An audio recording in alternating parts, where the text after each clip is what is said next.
Fighting this Saturday for the interim lightweight championship, riding the longest win streak in the division at 9. On the phone, it is Tony El Cucuy Ferguson. Good morning, man. What's going on, guys? How you doing? We're great. We're fantastic. You're the one who's got a fight this Saturday. How are you doing? Oh, there's a fight this Saturday? Oh, man. Could have flew that one by me. Shit.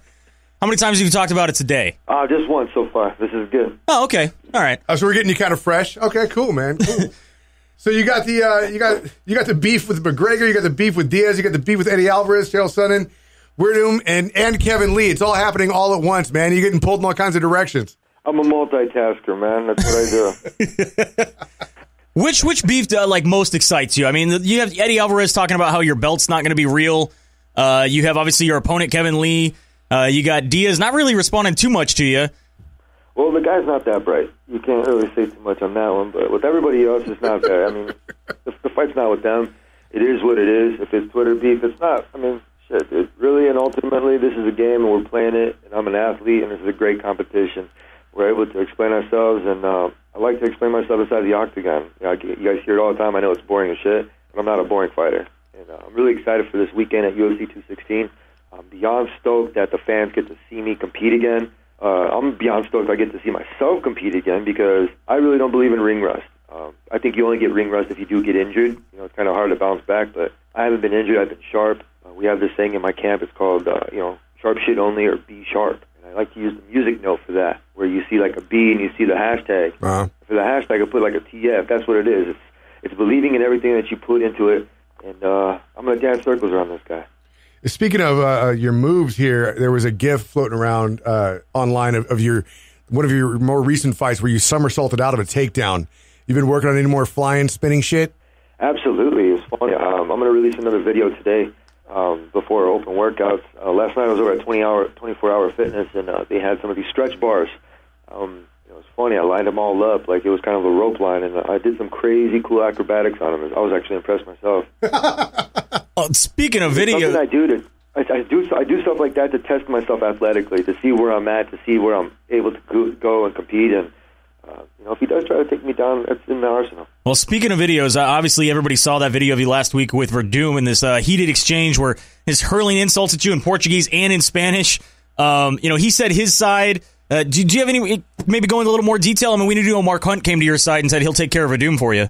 You know what? There's no need to go into it. I'm going to have to pass on that one. There's so many things that's going on this week. I'm trying not to bring any animosity into it.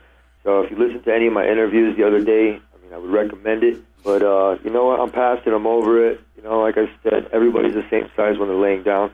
I'll ankle pick anybody. So somebody finally gave you a Snickers then? No. I'm still hungry. I'm still a mountain man, and I'm still rough from the neck up.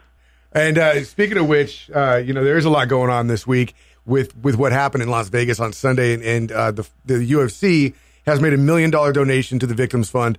There's a lot circling around that, and there are some comments about the UFC still continuing to have this event on Saturday. How do you feel about that? I voiced my opinion the other day. I said it's great that the UFC made the donations. Money doesn't solve everything. Never does. But what it does is hopefully it eases some tension to at least some of the help for the relief that people are going through. It's a tragedy, man. It's not something I'm trying to talk upon because of the media. I'm not trying to get likes or retweets or anything for that. Right. It's a shitty thing, man. It's a really shitty thing. I was here, and I'm not a big local here, but I feel like I am because I work here. I don't come here to have fun. I come here to work, and I come here because I know it's a secure place for me. The UFC is here, and the people living here, they have all these tourists that come in and out of here, and they're not really sure who's always coming in and out, but they know that this is their place, love to live here, and I love working here. So to see something like that happen and then have my family here and almost go through that kind of stuff, and to see that night was very long. Yeah. It was very long. I guess the question that we're trying to get at here is, do you think that the UFC maybe should have postponed this event? I mean, I don't think anybody would have, been upset that they might have done that, just to kind of let things die down a little bit and maybe and calm down and have everybody time to heal. What I was trying to say is get to that point. In ultimate reality, there's a lot of things that went on. So, I mean, for the UFC to be able to still host the fight, I think if the people didn't band together, this is what I was trying to get to on my point. If the people didn't band together, and it was a long night. Let me finish what I was saying. it was a long night. Because when you're watching TV, I was here. My wife and everybody, they went to church, and they were going to go to the fair. Right. Because my boy likes music. We love country music, and they were going to go because they had a bunch of games and they had a bunch of things. It was a family event, and my wife decided not to go because just gut feeling. Well, other people were there, man, and they tried to band together, and a lot of people got hurt. I heard some stories, and I was watching the TV.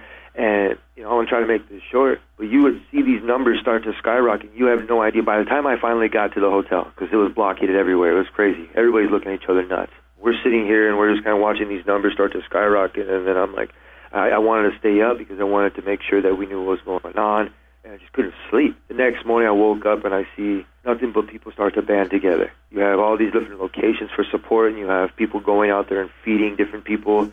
It was an amazing, incredible thing to see. So with that being said, I said that, the UFC, it's crazy that they're throwing the fight. I think there was such a tragedy like that. It's kind of like, well, I wouldn't mind if postponing it. I postponed all my interviews that day, and I'm sure a lot of people did. And I think it was probably one of the best things that the people could have did to try to band together. And you had Pray for Vegas, and then you see this hashtag Stay Strong Vegas. Like, nothing's going to get us down. Like, nothing's going to try to get us down. We're going to band together as a human race. We're going to come together as people, like how it's supposed to be. And we're going to battle through this shit. Yeah, it's obviously... I really think the UFC has really done their part and really trying to help it. And hopefully we can bring some inspiration and motivation into this.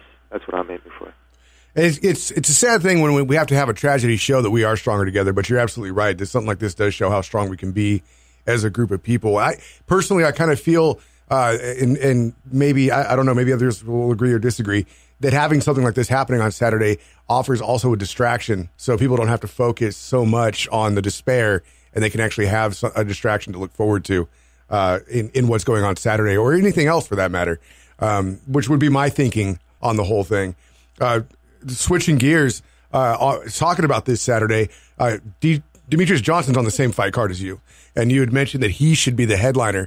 Do you happen to know, even with him not being the headliner, this is a curious question for me, does he still get the pay-per-view points? I have no idea. That's none of my business. I don't really give two shits on that one. Demetrius is a great guy. He's a great fighter, and, he likes video games. When I talk to Demetrius, I act like a nerd myself. I'm a video game freak. So it's interesting to be able to, to see him trying to break these records, but yet he's not getting the attention that he needs. I'm the same way, man. I'm the same way. I haven't got the attention I needed. I only had to just beat 9 people in a row, and you just have to do extraordinary things to get attention for this organization. And I started at the mail room, and I'm trying to get to that CEO position from Ultimate Fighter. Demetrius, he never was in the Ultimate Fighter.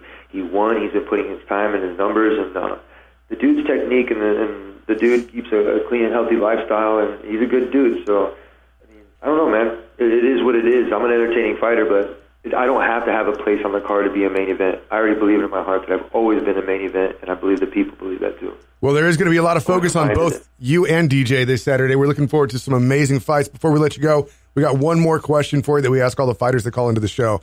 Go ahead, Dodge. All right, so who's going to win in a fight, Tony? It's a bear with machine guns for hands and feet, or a pterodactyl that poops chainsaws? Well, I don't like guns, so we'll say a pterodactyl.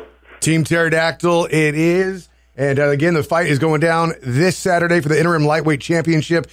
Riding the longest streak in the division at 9 wins, Tony El Kukui Ferguson. Thank you so much for being on the show today, man. All right, thank you, G.